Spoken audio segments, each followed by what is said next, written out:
It has been a crazy last couple of days. The whole last week has been just absolutely nuts. I don't know about you, but I'm a little burnt out from the whole thing. But want to keep you updated on what's kind of going on out there. Donald Trump just did a press conference from Mar-a-Lago just today, where he said that, we really are in the most dangerous position that the United States has ever been. That we could end up in a depression of the 1929 variety. And we're very close to World War as well. And those words are sobering, and I think it's just good for us to back out a little bit and just remember that we're in a time of great transition.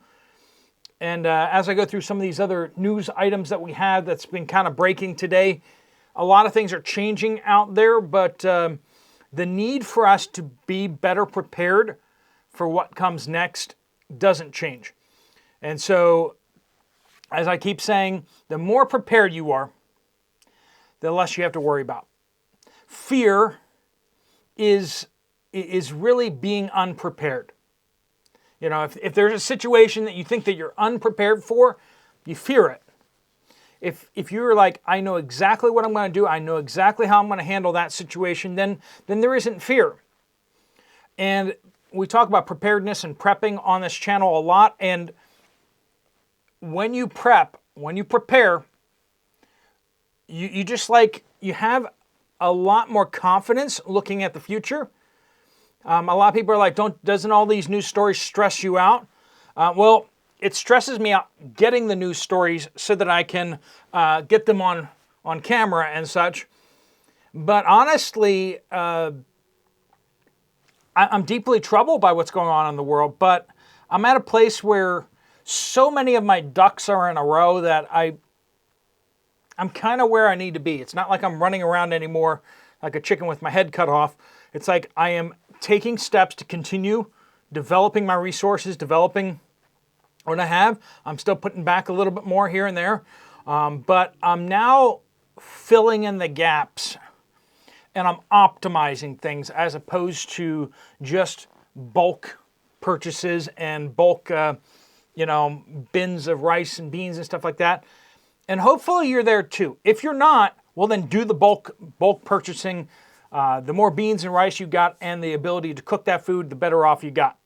But that's a recommendation. If you want turnkey kind of stuff, I got some of the stuff down in the description down below that can help you out. Was my Patriot. I did a whole bunch of research on what was like the cheapest food buckets out there, and I believe it's My Patriot. It's whatever I have down the I'll put it in the pinned comment too. If you want freeze-dried foods and stuff like that, Prepper Beef is fantastic stuff. Augustin Farms stuff, you never go wrong with Augustin Farms. Getting a whole bunch of Augustin Farms is a good idea. Though I think I wouldn't necessarily go with them on the beef side of things. And then, just Keystone meats and Spam and, all the regular stuff. Get stocked up on food and make sure you have a way to cook the stuff. That's important too. If you want MREs, go get the HREs. Try them. Make sure you're okay with the vegetarian options. But HREs, humanitarian daily rations, HDREs, are way cheaper. Each time you get one of those packets, it's actually 2 meals. It's a full day's ration in that pack, as opposed to the MREs usually only have like 1 meal in the pack. So that it seems like it's not all that much cheaper, but then you realize this is actually like a full day's ration for $4 to $5. That's pre-cooked and all that kind of stuff. It doesn't come with a heater though. Anyway. Okay, so let's get to the news out there. There's a big antitrust thing that kind of went down over the last week or so. The GARM, which stands for Global Alliance for Responsible Media, which is basically what has gone after Rumble and Twitter and some of these others where it's like the advertisers all pulling out. Well, it was apparently the Global Alliance for Responsible Media, this small nonprofit, was basically telling these advertisers, hey, you're going to open yourself up to lawsuits. You're going to be helping these right-wing, agitators out there if you support Twitter, if you support Rumble. So don't send your money that way. And so they actually convinced a vast majority of advertisers to abandon Twitter, to abandon Rumble, even though they have large audiences. And so basically Rumble and Elon Musk at Twitter sued them with an antitrust lawsuit, saying that they were creating monopolistic, that they were not allowing the free market. And so an antitrust lawsuit, so basically GARM has shut down. They've shut it down completely because it was so clearly monopolistic and so clearly antitrust. I mean, when you look at some of this stuff that was going on, Unilever, like the soap, right? But they're massive. They own like so many different brands. They tried to censor the Hunter Biden laptop story under brand safety standards. You know, they don't want to be seen as unsafe or something. How does that have anything to do with the Hunter Biden laptop story? So the GARM, just to give you an idea of the scope of this, there's about $1 trillion worth of advertising spending that's going on out there. And they were swinging about 90% of that, $900 billion worth of advertising revenue. And they were steering it away from people and conversations and people that they didn't like. This just kind of opens our eyes to how much the deck is stacked against us. You wonder why people like me are only here on YouTube and we don't really have a presence over on Rumble. It's because Rumble doesn't have any advertising on it. That's just the truth of the matter. Rumble, like, you make like nothing. I mean, like chump change. I mean, it's not even worth uploading it, and it's not worth the trouble. And while it may reach more people, some of my videos and stuff like that has started being posted on RVM News over there. I've given permission for them to do that. So it's kind of mixed in with some Sean Parnell, a bunch of other people over there. They kind of have like a news channel kind of thing.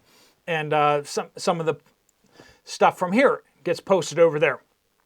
And getting like 1,000 views over there. Okay. Not too bad. I mean, it's something I'm not really trying over there, so that makes sense. But, you know, there's no reason to be over there. So that's kind of what we're up against advertising-wise. And with that blowing up, that does kind of make you wonder whether Rumble may start getting advertising dollars. Twitter may start getting advertising dollars. I don't know. But we had a big issue off the coast of Indonesia. I know that the Houthis have been firing rockets and throwing drones at ships going by. There was a tanker off the coast of Indonesia that had a series of explosions yesterday. 15 injured and 5 didn't make it. With the engine room catching fire. No word yet on what that is. But every time I see a tanker going up, I get interested. Because it's becoming more and more evident that the Biden administration is, and I've been suspecting this for a long time. Actually, I was going to put together a whole video on it, and I didn't. Sorry, but talking about how the oil numbers, the energy numbers coming out of the Biden administration completely fudged, just like the numbers out of the Bureau of Labor Statistics and stuff like that, completely just made up garbage, right, to push their agenda. Well, they've been doing the same thing over on the oil reserves and the and their stockpiles and their surveys of how much oil is in different companies' pools. They've been doing a whole lot of seasonal adjustments over there too, and basically they've just been lying through their teeth at how much oil and how much gasoline and how much other products are in the system. And just recently, over the last couple of weeks, the private industry out there has been adjusting things and it's been forcing the government to make big adjustments to their previous numbers. And it's showing that the emperor really was wearing no clothes. if they're lying about the labor statistics, and it's now coming out that they're lying about the oil and energy statistics, how much do you want to bet they're lying about the gold sitting in Fort Knox? I know that there are people saying it's in there, some people saying it's not in there. Well, we don't know because there's no transparency. And quite frankly, I think we've all gotten to a place where the federal government is not a trustworthy entity, right? The FBI just went after, I didn't put it up on here, is it Scott Riggs? I think it is. Scott Riggs, I may be getting his name wrong, sorry. I wasn't prepared for this. He met with RFK, and it was like the next day, the FBI raided his house. Now, he's been an anti-war, anti-globalist for a long time. He was one of the few that screamed bloody murder when George W. Bush was like, weapons of mass destruction in Iraq. And he was like, no, they're not. And he was a UN weapons inspector and such before that. So, I mean, he knew what he was talking about. And he's just sort of like, there are none. There are none. They don't exist. And nobody listened to him, really. But after all this, people started listening to him a little more. Like, hey, he's the one guy that got that right. And he seems to know what he's talking about, apparently. Well, yeah, he did know what he was talking about. And now the FBI have raided his house. Who here trusts the FBI right now? Who thinks it might have something to do with the fact that he just met with RFK, and maybe because he's been anti-war and speaking out a little too boldly? I wonder what charges they'll trump up on him. And just to give you an idea also what's happening over in Ukraine, there were several smaller attacks by the Ukrainian forces trying to punch into Russia. Several of them were stopped cold, and the Ukrainians took devastating losses on that. However, they have this main thrust, or it's one of the thrusts, I don't know, but, and you can say there are reports out there, but when you're in a situation like this, all those reports don't mean anything. Very few of them actually mean anything, because the Ukrainians are all like, we took Moscow. And then you got the Russians out there saying like they haven't crossed the border. Now, there are some reports that have shown the geotagged photos by the Ukrainian army guys that are geotagged inside Russia, and with buildings and stuff like that have been verified and stuff like that. So clearly the Ukrainians have punched in. The Russians are kind of freaking out too. The Ukrainians took a natural gas compression station, which is a big deal, and it caused the price of natural gas to go skyrocketing this week. So there's something happening. It looks like that attack has made significant headway. We're talking like 10 kilometers deep into Russia at some places. So major ground taken by Ukraine. And apparently Russia was not prepared for this. So Ukraine has just started flying the F-16s. Not really on attack missions yet from what we can tell. But apparently they have two that are now flying over Ukraine, potentially just to raise morale right now. But that is happening. No reports of them being attacked just yet. But we'll see how that goes and everything like that. But what's happening in Ukraine, from what we're still seeing, from what we can still understand, is that the Russians are grinding down the Ukrainian army, and the Ukrainians are just running out of people.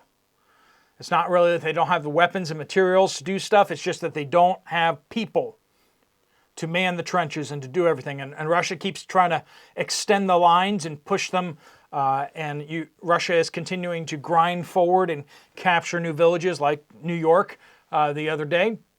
And that still seems to be happening, but the Russians don't have enough troops to cover the entire border with Ukraine, and so apparently Ukraine was able to punch through and attack into Russian territory, into Russia proper, not Russian-controlled Ukrainian territory, but like Russia.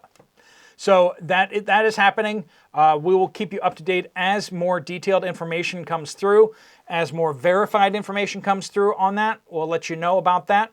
I'm not sure how big of a deal it is, or if Russia's just going to shift troops over there and push them out. But it's something going on. So, all right, friends, we will keep you updated on all the stuff, and we'll do another update tomorrow morning. Also, we got a big report coming out of some things that are developing that you're going to need to be aware of. And I'm working on those stories for tomorrow. All right, friends, thanks so much for joining with us. If you want to check out another video from this channel, there's one right up here.